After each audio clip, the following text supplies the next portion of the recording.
morning. Thank you, Sanjay.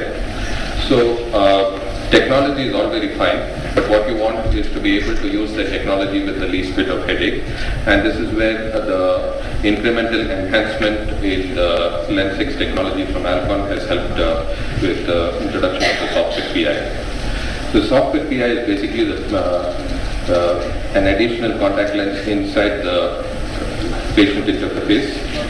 And this is just like a hydrogel contact lens which goes and fits onto the inside of the patient interface. So when we apply it, we just need to make sure a few things are right, that there is no dimpling and that there is no debris or air bubble trapped between the contact lens and the patient interface, which would interfere with the quality of the suction.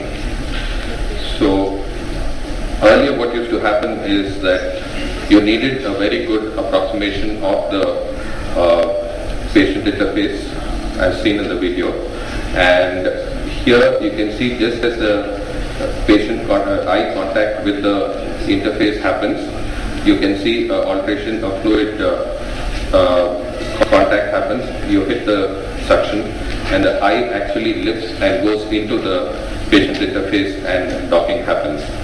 Earlier you needed the interface to actually come, the cornea needed to get molded a little bit onto the interface, and then only you could put the suction on.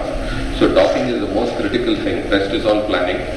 Docking is the most critical thing, and then the software PI with the soft contact lens actually reduces the need for the amount of corneal molding, and the docking happens much better.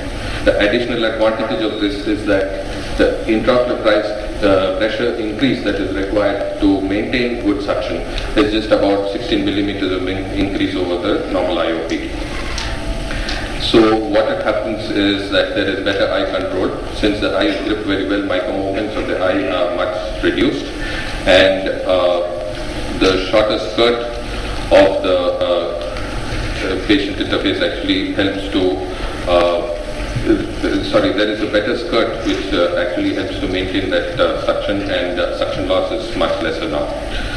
So this introduction of the patient interface has come along with the presence of the better quality HD OCT. The procedure pattern overlays are somewhat better now. It also supports bimanual technique, which several of us are comfortable with. The docking happens much faster because the laser is much better focused. The amount of laser and the duration of laser also comes down significantly. To what extent? Approximately 30-40% more reduction in the energy levels. So a capsulotomy which required say each shot to be about 15-16 microjoules, between 6 and 8 microjoules per shot, it will do the job. Similarly, nuclear fragmentation, brown cataracts, it is fantastic. White cataracts, it doesn't penetrate so well, but often to our own surprise, we get some amount of fragmentation even in white cataracts. So you can just look at the inner surface of the cornea. There are almost no folds there. There is no acoustic or optical shadowing on the anterior lens surface, the first picture on the left top. The wound again can be made much more precisely because there is no distortion on the inside. And for me, as an individual surgeon, the advantage is the precision of the procedure, because the rexus is complete, the wounds are much more better. The fragmentation is just like slicing a cake.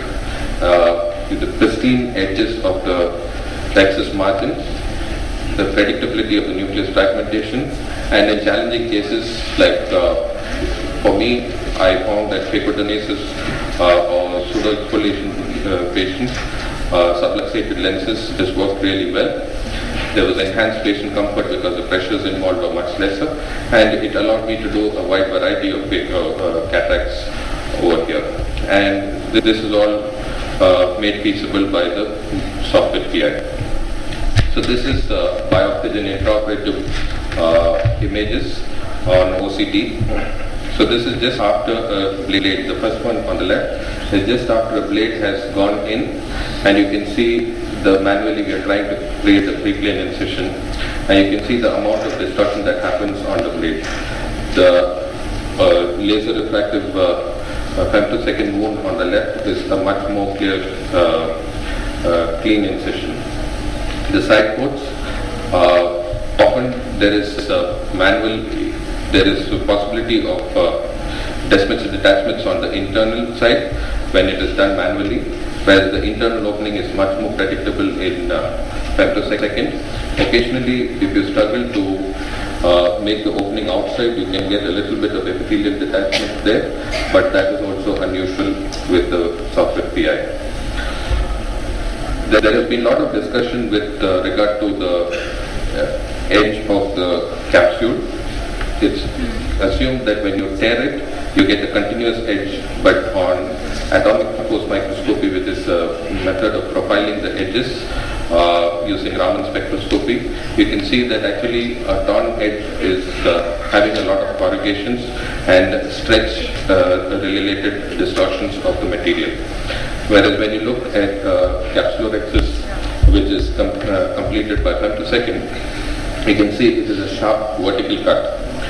The software PI works here because the amount of micro movements of the eye is reduced and the focusing of the laser is much better. So misfires and shots in other areas is much less, and that is what actually contributes to the improved reduction in the time as well as energy. When you make Nexus, you want 4.8, 5, 5.2, you can actually choose it and it gives you predictable and repeatable. The quality of a good surgeon is to be able to reduce variation patient to patient, and this enhances that quality. Free floating capsules were an issue, and actually the edges are always free. What is probably not free, unlike in this picture, is the fact that the central surface of the capsule may be attached to the underlying cortex. But even that is not necessary today. The better quality of focusing helps to achieve a free floating capsule. Here you can see this is a sublacerated lens. The iris is unsupported on the left side, and on the right you can see, and on the left you can see the equator of the lens.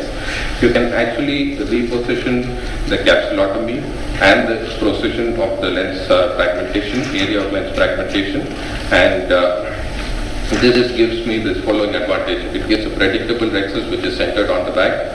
The fragmentation is much, the effort that is manually required to remove the fragmented nucleus is much less, reducing donor stress, and fortunately it is also compatible with intraoperative and postoperative methods of back stabilization like capsular tension rings and Sioni rings. Hard nuclei that we see is not at all a challenge, whether it is brown and black is not an issue. And even in a white cataract like this, you can see the OCT has penetrated a fair amount of the lens thickness. In posterior polar cataracts, it is specifically advantageous because you can fragment the nucleus and get it out without any challenge at all. So my take on this technology, it makes life faster and easier. There are less artifacts on the OCT which helps me to plan and focus the thing better. Less energy because of better stability. The clinical benefits are that in nucleus fragmentation in difficult cases, capsulotomies in intumescent and white cataracts, astigmatic control by keratotomies, lower endothelial cells because of less ultrasound energy, and obviously the patient wow factor because next day the patient is very comfortable and sees well. Thank you very much. Thank you, Dr. Mathew.